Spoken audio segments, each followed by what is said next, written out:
안녕하세요. 오늘의 나닥은 나다. 성형외과 전문의 황동현 원장입니다. 가슴 성형할 때 디자인 스케치를 하는데요. 그 그림들이 어떤 의미인지 궁금해하는 분들이 참 많으시더라고요. 그게 막 낙서하는 게 아니거든요. 가슴 성형 디자인 스케치의 비밀 오늘 풀어드리겠습니다. 가슴 성형을 할 때 디자인을 하는 목적은 수술하면서 현재 갖고 있는 가슴의 모양이 어떻게 바뀔지를 예측을 하고 그리고 기대칭의 정도를 파악한 다음에 거기에 맞는 수술 플랜을 세우기 위해서입니다. 어떤 포인트를 보는지 하나하나 좀 그림을 그리면서 설명을 해드리죠. 첫 번째로 어디에다가 디자인을 마킹을 하냐면 가슴 수술을 할 때 중심점이 필요해요. 그 중심점은 쇄골 아래쪽에는 뭐가 있냐면 흉골, 쇄골에서부터 흉골까지 이어지는 이 중심 라인이 있는데 여기를 먼저 마킹을 하고요. 그러면 이제 가슴 수술할 때 이제 어디가 중심인지를 알게 됩니다. 그 다음으로는 가슴 밑선의 시작점, 가슴 밑선의 끝점, 여기를 이어주는 가슴 밑선 라인을 체크를 하죠. 여기에서 이제 가슴골을 얼마나 모을지를 설정을 하죠. 사람들마다 갖고 있는 흉곽의 넓이, 그리고 흉골의 넓이, 유선 조직의 두께, 지방 조직의 두께에 따라 가지고 적절한 가슴골을 그림을 그립니다. 수술을 할 때 가슴골을 잘 만드는 것도 중요하지만 보형물이 너무 외측으로 빠져나간다거나 아니면 너무 안쪽으로 들어와 있는 것 또한 좋지 않습니다. 그래서 보형물이 어디까지 위치를 하는 게 좋을지 또 디자인을 합니다. 요거는 약간 측면에 디자인을 하기 때문에 정면에서 봤을 때는 잘 보이지 않는 디자인입니다. 그 다음으로 이제 이분이 선택한 보형물의 사이즈 그리고 이분이 원하는 컵 사이즈에 따라 가지고 새로운 밑선의 위치를 결정을 하고 거기에 맞는 디자인을 하게 됩니다.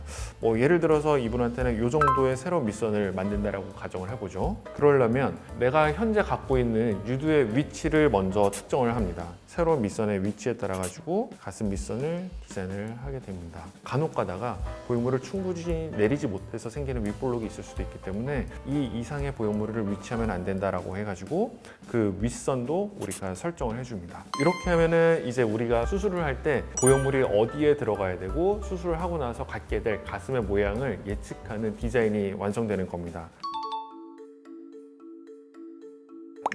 저희 병원에 있는 원장님들은 다 알아보죠. 하지만 의사 선생님들마다 중요하게 생각하는 포인트가 조금은 다를 수도 있기 때문에 디자인 방법은 약간은 다른데 저희끼리는 그냥 이제 다 통하는 것들이 있기 때문에 이래서 이거를 체크를 했고 이래서 여기에다가 이 그림을 그렸구나 라고 다 추측은 하고 유추를 할 수 있습니다.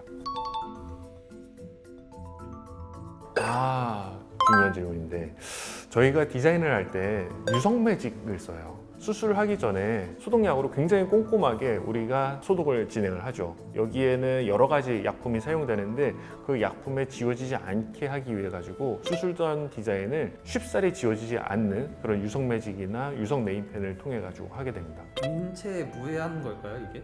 그럼요. 피부에는 피부 장벽이란 게 있어요. 그리고 이 피부 장벽을 뚫을 수 있는 게 치료의약품으로 분류가 되고요.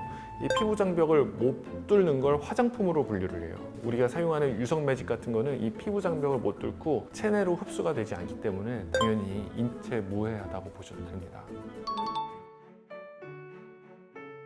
꼭 그렇진 않아요. 디자인이 없어도 누워서 우리가 수술해서 디자인을 충분히 할 수가 있거든요. 만약에 수술 전에 서 있을 때 디자인을 하지 않는다고 하더라도 수술방에 들어가 가지고 앉혀서 디자인을 한다거나 누워 있는 상태에서 디자인을 동일하게 해도 괜찮습니다.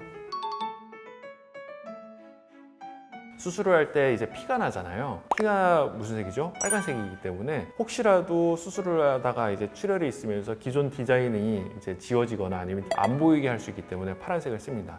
그리고 거기에 더해가지고 뭐 추가적으로 여기는 뭔가를 좀 내가 수술 중에 주의를 기울이거나 조금 다른 거를 좀 더 해야겠다라고 하면은 그래도 빨간색 계열을 벗어나가지고 좀 초록색이라든지 파란색을 썼으면 까만색을 쓴다든지 이렇게 해가지고 우리가 잘 눈에 띌 수 있게 디자인을 하죠.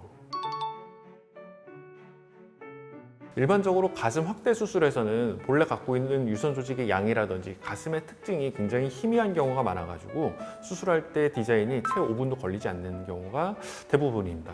하지만 가슴 유선 조직의 양이 좀 많거나 좀 처짐이 있는, 쉽게 얘기하면 가슴 거상 수술, 가슴 축소 수술을 우리가 하는 경우에는 해당 특징을 여기에다가 잘 녹이고 수술 플랜이 디자인하면서 한 90% 이상 결정이 되기 때문에 디자인에 굉장히 공을 많이 들이고 디자인하는데 시간이 10분 이상 소요가 됩니다. 오늘은 제가 가슴 성형을 할 때 저만의 디자인 방법을 직접 보여드렸습니다. 저한테 수술을 받거나 수술을 받으실 예정인 분들이 황 원장이 왜 내 가슴에 저렇게 낙서를 했지라고 생각을 하셨다면 이 영상을 보고 오해를 좀 푸셨으면 좋겠고요. 혹시라도 더 궁금한 사항이 있으시면 댓글 남겨주시면 제가 또 자세하게 다음 영상으로 찾아뵙도록 하겠습니다. 지금까지 오늘의 나닥 성형외과 전문의 황동현 원장이었습니다. 감사합니다.